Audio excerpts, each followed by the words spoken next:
আসসালামু আলাইকুম, welcome back to my channel easy recipe veg jenny. বাসায় যদি ন্যাচারালভাবে দুধের ছানা কেটে যায়, সেক্ষেত্রে সেই দুধের ছানাটা ফেলে না দিয়ে আমি এইভাবে রসমালাই তৈরি করে ফেলি। এটা খেতে ভীষণ টেস্টি হয়, খুব কম খরচে। দেখুন, একদম কেনা রসমালাইয়ের মতো হয়েছে। তো চলুন আমি দেখে নিই কীভাবে কম ইনগ্রেডিয়েন্টস দিয়ে আমি এটি তৈরি করেছি। দেখুন, আমি এখানে দুধ জাল দিয়েছি, কিন্তু দুধগুলো ছানা এরকম কেটে গিয়েছে। এবারে এটাকে আমি খুব ভালো করে একটি ছাঁকনির সাহায্যে ছেঁকে নিচ্ছি। পানিটা ফেলে দিব। এবার ছাঁকনির উপর আমি একটি কাপড় দিয়ে দিচ্ছি আর তার মধ্যে দিয়ে দিচ্ছি ছানাটা। আর তার আগে ছানাটাকে কিন্তু খুব ভালো করে ধুয়ে নিতে হবে কয়েকবার। আমি এটাকে সিঙ্কে নিয়ে গিয়ে কয়েকবার ধুয়ে নিয়েছি। আগে পানিটা চিপে তারপরে ধুয়ে নিতে হবে, আর ধুয়ে নেওয়ার পর এটাকে এভাবে ঝুলিয়ে রাখতে হবে যেন পানিটা একদম না থাকে। এবার এটাকে চিপে এর উপর একটা ভারী জিনিস দিয়ে রাখলে, প্রায় 2 ঘন্টার মতো রাখলে এটা কিন্তু পানি আর থাকবে না। এবার আমি এটাকে অনেকক্ষণ পানি ঝরিয়ে নিয়েছি, আর এবার আমি এটাকে হাতের সাহায্যে খুব ভালো করে চেপে চেপে মথে নেব। এটা একটু শক্তি দিয়ে করতে হবে। আমি এখানে 2 টেবিল চামচ পরিমাণের ময়দা ইউজ করছি, আর খুব ভালো করে এবার আমি এটাকে মথে নেব। আর আমি এখানে হাফ চা চামচ পরিমাণের কিন্তু বেকিং পাউডার দিয়েছি। আর এবার খুব ভালো করে মথা হয়ে গেলে এটা কিন্তু একদম মথে নিতে হবে খুব স্মুথভাবে, একদম যেন দানাদার না থাকে। এবার আমি এটাকে রসমালাইয়ের সাইজ করে নিচ্ছি। দেখুন, এই সাইজ হয়েছে। এবার আমি একটু পাতলা দুধই, আমি এখানে 1 লিটার পরিমাণের পাতলা দুধ নিয়েছি। তার মধ্যে দিচ্ছি আমার পরিমাণ মতো চিনি। আপনারা চাইলে চিনির পরিমাণ বাড়িয়ে বা কমিয়ে নিতে পারেন।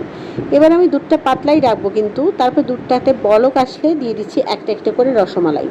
যদি দুধটা বেশি ঘন হয়ে যায় তাহলে রসমালাইয়ের মধ্যে কিন্তু কোনো ধরনের রস ঢুকবে না। অবশ্যই দুধটা পাতলাই রাখতে হবে। এবার আমি এখানে রসমালাই দিয়ে দেবো, আর রসমালাই দিয়ে একদম 20 মিনিট ঘড়ি দেখে এটাকে আমি জাল দিয়ে নেব। আর এইভাবেই মাঝে মধ্যে একটু নেড়ে চেড়ে দেবো। দেখুন, এভাবে বারবার নাড়াচাড়া করতে করতে রসমালাইগুলো কিন্তু ফুলে বড় হয়ে গিয়েছে, দেখতে পাচ্ছেন। আর দুধটাও কিন্তু অনেকটা কমে এসেছে, রসমালাইয়ের নিচে চলে গিয়েছে। আর এই পর্যায়ে আমি কিন্তু এটার চুলাটা অফ করে দিব 20 মিনিট পর। চুলা অফ হলে মিষ্টিটা যখন সম্পূর্ণরূপে ঠান্ডা হয়ে যাবে, তখন আমি এই মিষ্টিগুলো একটা একটা করে একটা ফ্রিজে তুলে নিচ্ছি, দেখতে পাচ্ছেন। মিষ্টিগুলো যদি ঠান্ডা হওয়ার আগেও এটা তুলি, তাহলে কিন্তু মিষ্টিগুলো সাইজটা নষ্ট হয়ে যাবে। এবার মিষ্টিগুলো তুলে নিয়ে আমি এর মধ্যে গুঁড়া দিয়ে দেবো হাফ কাপ পরিমাণে গুঁড়া দুধ। আর গুঁড়া দুধ দেওয়ার পর এটাকে আমি জাল করে নেব দুধটাকে, তাহলে কিন্তু দুধটা অনেক ঘন হয়ে যাবে। আর সরি, সেই ক্লিপটা আমার কাছে ডিলিট হয়ে গিয়েছে গুঁড়া দুধ দেওয়ার। এই তো আমি গুঁড়া দুধ দিয়ে নিয়েছি আর এটাকে জাল দিয়ে ঘন করে নিয়েছি। এবার আমি এই ঘন গরম দুধটাকে মিষ্টির উপর দিয়ে দিচ্ছি। আবার দেখুন, ঠিক এইভাবে মিষ্টির মধ্যে ঘন দুধটা দিয়ে দেওয়ার পর আমি এই মিষ্টিটাকে আবারও প্রায় 20 মিনিটের মতো ঢেকে দিয়ে রাখবো। তারপর 20 মিনিট পর দেখতে পাচ্ছেন মিষ্টিগুলো কতটা বড় হয়েছে, ফুলে টুইটুম্বুর হয়ে গিয়েছে।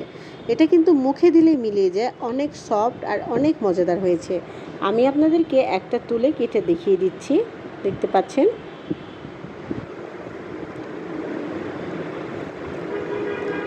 এটা কাটলেই বুঝতে পারবেন এটা কতটা সফট হয়েছে। এই যে, এটা অনেক সফট আর অনেক স্পঞ্জি। আশা করি আপনারা বাসায় ট্রাই করবেন। দুধ যদি ফেটে যায় সেটা নষ্ট না করে এভাবে যদি মিষ্টি বানিয়ে বাসায় খাওয়া যায়, এটা কিন্তু অনেক টেস্টি এবং অনেক স্বাস্থ্যসম্মত। আমি আবার কোনো নতুন রান্না নিয়ে ফিরে আসব। সেই পর্যন্ত সবাই ভালো থাকুন, সুস্থ থাকুন, আর আমার চ্যানেলটি প্লিজ সাবস্ক্রাইব করুন। Thank you for watching. আল্লাহ হাফেজ।